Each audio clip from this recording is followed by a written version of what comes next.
Marine Le Pen est avec nous ce matin, notre invitée. Bonjour. Bonjour.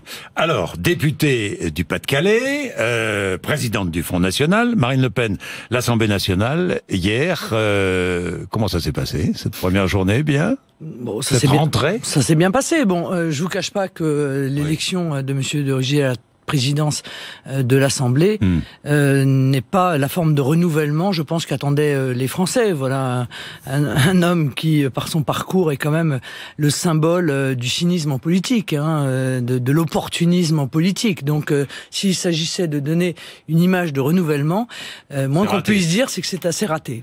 Bon.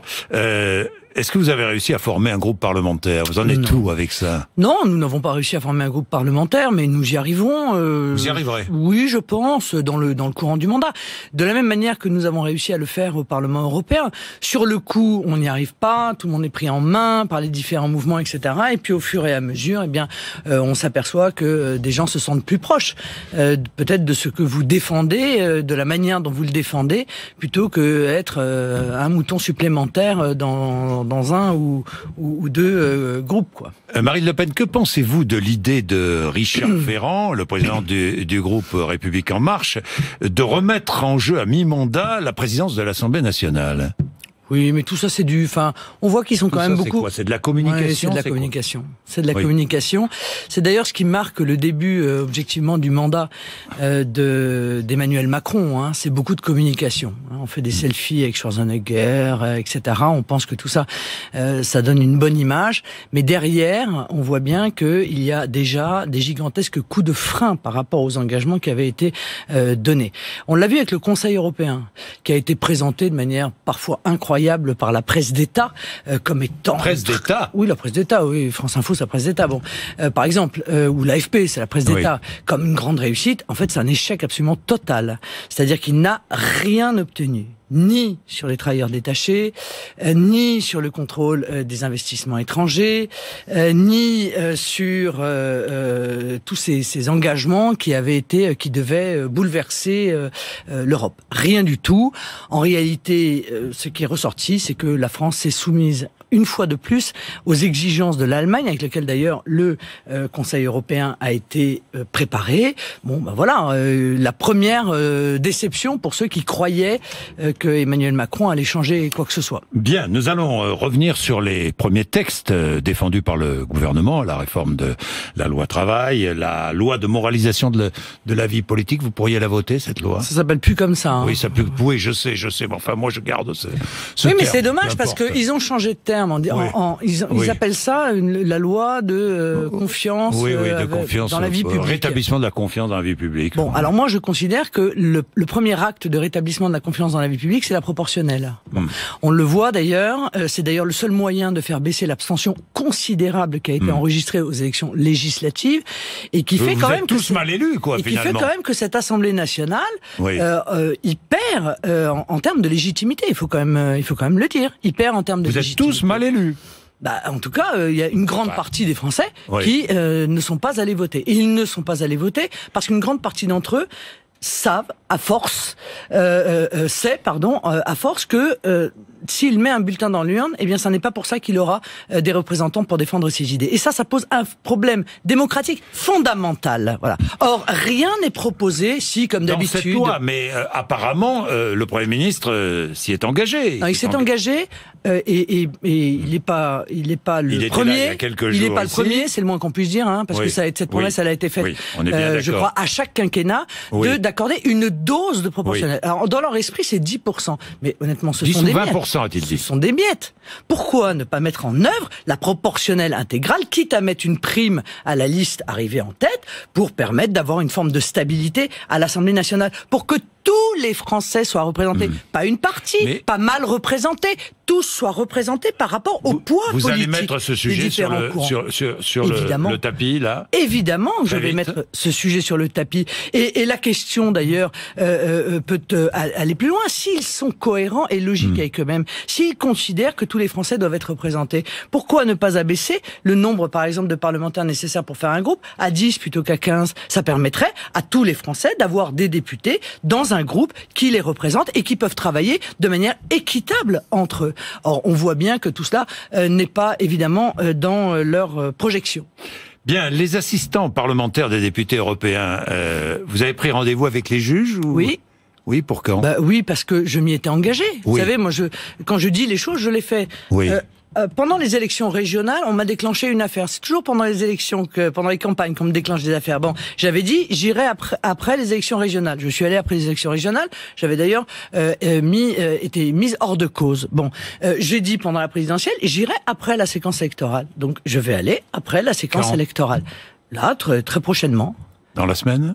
Non, très prochainement. Pas dans la semaine, mais très prochainement. Aujourd'hui? Non, pas aujourd'hui, non. Vous êtes convoqué, ça y est, vous avez reçu votre convocation? Oui, mais tout ça a été discuté. Non, mais j'ai pris rendez-vous avec les magistrats. Rendez-vous avec les magistrats. Il y a aucune vous allez voir les magistrats répondre à leurs questions. On est bien d'accord. On va discuter. D'abord, on va discuter de droit un peu, parce que c'est pas complètement inutile dans une démocratie. Qu'est-ce que vous allez leur dire? C'est-à-dire que je pense objectivement que nous sommes là dans toutes ces enquêtes, dans la manière d'ailleurs dont elles ont été déclenchées, dans une violation de la séparation des pouvoirs. Je pense qu'il s'agit là d'une prise en main, en quelque sorte, par la justice et accessoirement par l'exécutif, car vous savez que c'est l'exécutif qui maîtrise le parquet, et le parquet qui en réalité ouvre les différentes enquêtes. Eh bien, on y perd de l'indépendance des assemblées auxquelles nous appartenons. Donc ce sont des discussions de droit que nous aurons, mais c'est pas anodin le droit. Vous savez, le droit, c'est pas anodin, et les droits fondamentaux. Vous vous considérez comme victime. Et les droits fondamentaux, qui sont ceux de notre République, si ils sont violés, alors c'est la démocratie qui est directement atteinte. Et moi, je suis très attaché au fonctionnement de notre démocratie. Finalement, vous êtes comme François Bayrou. Vous êtes dans la même situation. Pas tout à fait, parce que vous risquez une mise en examen. Mais exactement dans la même situation, mais dans la même situation que beaucoup d'autres, en réalité. Oui. Est-ce qu'un député a la liberté de la relation de travail avec son assistant parlementaire? C'est une vraie question. Parce que moi, par exemple, vous voyez, je suis présidente du Front National et je suis député européen. Pour prouver la réalité, ce dont d'ailleurs personne ne met en cause, de ma relation de travail avec mon assistant parlementaire, ça c'est un fait, les juges ne le remettent pas en cause. Mais ils me demandent de prouver la nature de ces relations. Ça veut dire qu'il va falloir, moi, que j'aille donner à un juge tout. Mon agenda, mes contacts, mes relations, mes rendez-vous, avec qui j'ai déjeuné, quand j'ai déjeuné, qu'est-ce qu'on s'est dit, les notes que j'échange avec mes différents collaborateurs. Je vais tout donner à des juges. Et donc tout donner à Mediapart, au Canard enchaîné, puisqu'il n'y a plus aucun secret de l'instruction. Est-ce que vous croyez que moi qui suis député de l'opposition, ça me permet de défendre mes idées et de m'opposer à l'exécutif dans des conditions qui sont démocratiques? Alors, je ne le crois pas. Bon, j'ai 2-3 questions à ce propos, puis on va passer à autre chose. François Bayrou n'aurait pas dû quitter le gouvernement, donc il aurait dû rester en place, finalement. Oui, bien sûr qu'il aurait dû rester en place. Même en tant que garde des Sceaux. Mais bien entendu qu'il aurait dû rester en place. Bon, votre ancienne chef de cabinet... Pardon, excusez-moi, il y a quand même une chose, et on est là quand même au fond du problème. L'affaire Bayrou, tout le monde l'avait pendant la campagne présidentielle. L'affaire Ferrand, l'AFP l'a étouffée, alors qu'ils avaient l'intégralité des éléments avant les élections. Donc la question c'est l'affaire Ferrand est bien plus grave, bien plus grave. D'ailleurs, qu'est-ce qui permet à des médias d'interagir ainsi sur le cours d'une élection en lançant ou en retenant une information qui aide ou qui met en difficulté le pouvoir? Ça, c'est le fondement aussi. C'est un vrai problème, un vrai sujet qu'il faudra aborder dans le cadre de la loi de moralisation, parce que moi, je crois que les différents médias jouent dans les mains, encore une fois, d'un tel ou d'un tel, et que ils ont ainsi une influence sur l'élection qui est tout à fait néfaste à la vérité, à la justice et à la démocratie. Alors, Marine Le Pen, votre ancienne chef de cabinet a été mise en examen. Imaginons que vous soyez mise en examen. Est-ce que vous démissionnez? Sûrement pas. C'est très probable, votre mise en examen. Bien sûr, mais sûrement pas. Sûrement pas. Mais sûrement pas. Bon. Je suis absolument totalement innocente. Est-ce que vous ferez jouer votre immunité parlementaire? Est-ce que vous l'utiliserez ou pas? Si je vais devant les magistrats, c'est qu'a priori, je ne fais pas jouer mon immunité parlementaire. à charge peut-être pour les hautes instances de notre pays de déterminer si l'immunité parlementaire appartient aux députés ou appartient en réalité à son assemblée. C'est un vrai sujet puisque la Cour européenne des droits de l'homme considère dans un arrêt carte que en réalité le député ne peut pas se départir de son immunité parlementaire car il participe de l'indépendance de l'assemblée à laquelle il appartient. Alors moi quand j'entends, vous savez, par démagogie, un certain nombre de personnes, M. Castaner, M. Ferrand, expliquaient que l'immunité parlementaire, autant jeter ça à la poubelle, ça n'a plus aucun intérêt. Vous êtes favorable ou pas à la suppression de l'immunité parlementaire? Je dis aux Français, attention, parce que par démagogie, vous allez vous priver de ce qui permet précisément à notre démocratie de fonctionner, puisque l'immunité parlementaire, c'est-à-dire le contrôle par l'Assemblée de la procédure dont le député est l'objet, est la base de la séparation des pouvoirs. Donc si vous voulez jeter la séparation des pouvoirs à la poubelle, eh bien vous jetez aussi la démocratie à la poubelle. Est-ce que le député serait protégé par son immunité? Il n'est pas protégé, Monsieur Bourdin. Ça, c'est une erreur. Comment? Il est protégé par ses pairs? Non, il n'est pas protégé. Il y a une procédure de vérification par l'Assemblée à laquelle il appartient, que la procédure qui est engagée contre lui ne l'est pas pour des raisons en réalité de persécution politique. C'est pas anodin, surtout lorsqu'on est encore une fois un député de l'opposition. Contre la suppression de l'immunité parlementaire? Mais je suis totalement contre. Si l'on supprime l'immunité parlementaire et le contrôle des assemblées sur les procédures engagées contre ses membres, alors on supprime la séparation des pouvoirs. Et si on supprime la séparation des pouvoirs, alors nous ne sommes plus dans un fonctionnement démocratique. Le Front National, refondation du Front National, vous avez un congrès en janvier, vous ne l'avancez pas ce congrès? Janvier, février ou mars. Janvier, février ou mars, vous ne l'avancez pas? Je peux pas l'avancer tellement parce qu'en l'occurrence il y a des statuts, mais surtout je crois qu'il faut du temps pour préparer ce congrès. Vous voulez changer de nom? Mais je veux tout changer, j'ai envie de vous dire. Le nom aussi du Le nom aussi, je crois qu'il est le temps, en tout cas, de poser la question aux adhérents. Ce sont les adhérents qui décident. Nous, on a un fonctionnement démocratique dans notre mouvement, ce sont les adhérents qui décident. Mais je crois il faut changer le fonctionnement, il faut probablement soumettre aux adhérents le changement de nom, il faut mettre en place une structure qui va permettre d'accueillir potentiellement les près de 11 millions d'électeurs qui ont déposé un bulletin à Marine Le Pen dans l'urne au second tour de l'élection présidentielle. Parce que nous sommes la seule force d'opposition. Elle est là la réalité, à Emmanuel Macron. Et donc cette force d'opposition, elle doit être structurée, elle doit être la plus performante possible, mais elle doit aussi dépasser, à mon avis, le Front National. Alors dépasser le Front National, ça veut dire conclure des... J'aime pas trop le mot accord, mais des convergences, trouver des convergences avec d'autres venus d'autres partis politiques, des électeurs, mais aussi des dirigeants de partis ou des... Je sais pas moi, je pensais à Laurent Wauquiez, je vois Thierry Mariani qui dit si la droite veut revenir aux affaires, il faut casser quelques barrières. Il faut casser quelques barrières et créer une grande force. Incontestablement, les Républicains sont en voie d'implosion. Oui. Ça, je l'avais annoncé moi, il y a déjà un certain nombre de temps, j'avais dit ils imploseront. Pourquoi? Parce qu'en réalité, ils ne pensent pas la même chose au sein de ce qui n'est plus un mouvement politique. Un mouvement politique a une ligne politique. Or, ils n'ont plus de ligne politique depuis des années. C'est uniquement un syndicat pour se présenter aux élections et pour obtenir des élus. Mais il y a absolument rien de commun entre M. Wauquiez et Nathalie Kosciusko-Morizet, rien de commun entre Alain Juppé et M. Mariani, rien de commun. Donc c'est à eux en réalité de se regarder dans une glace et s'apercevoir qu'ils sont un mensonge politique. Voilà. Et d'ailleurs, on le voit à l'Assemblée, puisque déjà ils ont deux groupes. Ce qui est absolument incroyable. Ça n'est jamais arrivé, sauf de manière très transitoire. Après, je crois, le Congrès qui avait... sécurité, laïcité, identité, immigration, justice et même Europe, finalement, avec certains républicains, vous partagez les mêmes choix, les mêmes valeurs. Mais encore une fois, c'est eux qui se trompent, puisqu'ils sont dans un mouvement qui a fait exactement l'inverse dans toutes les assemblées dans lesquelles... à vous rejoindre. Mais j'appelle tous ceux qui partagent les mêmes grandes options que nous, évidemment, à venir nous rejoindre pour participer à la constitution d'une grande force politique d'opposition que nous serons les seuls à mener à l'égard d'Emmanuel Macron. C'est l'un des projets que vous avez? Oui, c'est l'un des projets que j'ai, bien sûr. Oui, d'élargir, donc élargir la base dire renforcer notre implantation locale parce que je la crois fondamentale.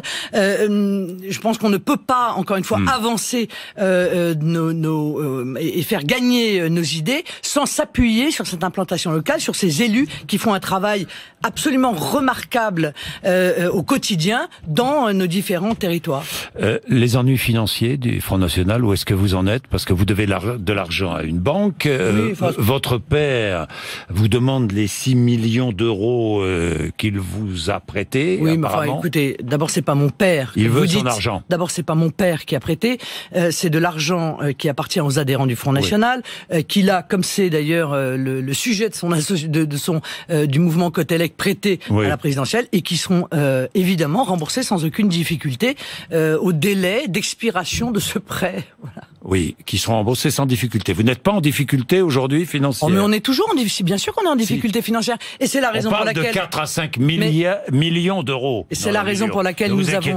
Mais c'est la raison pour laquelle nous avons lancé l'emprunt patriotique. Et moi, j'appelle tous ceux qui nous écoutent et qui ont envie que nos idées continuent à être défendues dans des bonnes conditions, à nous prêter de l'argent dans le cadre de cet emprunt patriotique et d'aller sur ce site internet, parce que les banques nous empêchent d'emprunter. Nous sommes le seul mouvement politique qui n'avons accès à aucune banque, ni française, ni européenne, ni étrangère. Honnêtement, vous pensez pas que ça pose quand même là aussi un problème de démocratie? Alors moi, je me tourne vers les Français, je leur dis, écoutez, puisque c'est comme ça, eh bien, je vous demande de résister à cela et de nous prêter pour faire vivre la démocratie. J'ai 2 questions. Pour terminer, le Comité national d'éthique est favorable à la PMA pour les couples lesbiens et les célibataires. Vous y êtes favorable? Non, j'y suis opposé. Vous y êtes opposé? Oui, j'y suis opposé parce que vous savez, la vie peut priver un enfant de son père.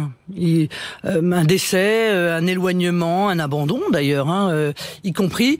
Mais fabriquer des enfants sans père, je pense que c'est quelque chose qui est éminemment négatif pour l'enfant en question. Voilà. Et d'ailleurs, c'est paradoxal qu'au moment où il y a des grandes discussions sur les enfants nés sous X, dont on dit, et à juste titre, qu'ils ont besoin de connaître l'identité de leurs parents, de leur père, de leur mère, on facilite les recherches, et parallèlement, on accepte l'idée que l'on va permettre la naissance d'enfants sans père. C'est une forme de mensonge légal, en quelque sorte, que de faire croire à un enfant qu'il n'a pas de père. Et lui interdire de pouvoir jamais le connaître. Puis j'ai une dernière question à vous poser. Maintenant, avec le recul, est-ce que vous savez pourquoi vous avez raté votre débat du second tour? Oui, bien sûr, c'est une conjonction, comme souvent d'ailleurs quand on rate quelque chose. Parce que vous avez beaucoup réfléchi à ça, j'imagine. Oui, c'est une conjonction d'événements. Voilà, au premier rang desquels une préparation qui n'était pas suffisante, un temps de préparation qui n'était pas suffisant, un agenda beaucoup trop chargé. Mais arriver sur le plateau avec tous ces dossiers. Et puis, c'était prévu? Noyé, non? C'était prévu? Non, mais voilà, noyé. Et puis, je crois une erreur stratégique que j'assume. Une erreur stratégique. C'est-à-dire que vous êtes dit avant, je vais le mettre en difficulté. C'est-à-dire que je souhaitais... Je vais le fragiliser. Non, c'est-à-dire que je souhaitais mettre en lumière ce que personne n'avait mis en lumière et que les Français vont découvrir dans les mois prochains. Et peut-être d'ailleurs que, à terme, les Français seront moins durs, une partie des Français seront moins durs avec moi lorsque ils se rendront compte dans les mois prochains que, somme toute, Marine Le Pen avait raison de nous prévenir. Vous vous êtes dit, il est fragile. Il est fragile, il va craquer. Non, je me suis dit, il est surprotégé par la presse, surprotégé. Non, mais là, il n'était pas surprotégé, vous étiez en face à face. Non, mais là. Il a été surprotégé pendant toute la campagne, et tous les aspects terriblement dangereux de son projet n'ont jamais été mis en lumière, alors que c'était le rôle de la presse. Mais pourquoi n'avez-vous pas réussi? J'ai voulu, parce que c'était aussi mon rôle, mettre cela en lumière. Ça s'est apparu comme une forme d'agressivité. Bon, ben voilà, c'est ainsi. Mais encore une fois, je pense que d'ici quelques mois, les Français seront probablement beaucoup plus durs avec Emmanuel Macron que je ne l'ai été pendant ce débat. Si vous participez à un prochain débat, vous n'aurez pas vos dossiers, j'imagine. C'est ça. Ouais, une feuille comme ça, tiens, Marine Le Pen. Je ne me noierai pas dedans, voilà. Bien, merci. 8h55, vous êtes sur RMC, BFM TV. Et la politique continue dans le journal de 9h. À quoi ressemblera le marché du travail demain? Quelle protection pour les salariés? Quelle flexibilité pour les entreprises? Le gouvernement dessine aujourd'hui les grandes lignes de sa réforme du Code du travail. À tout de suite.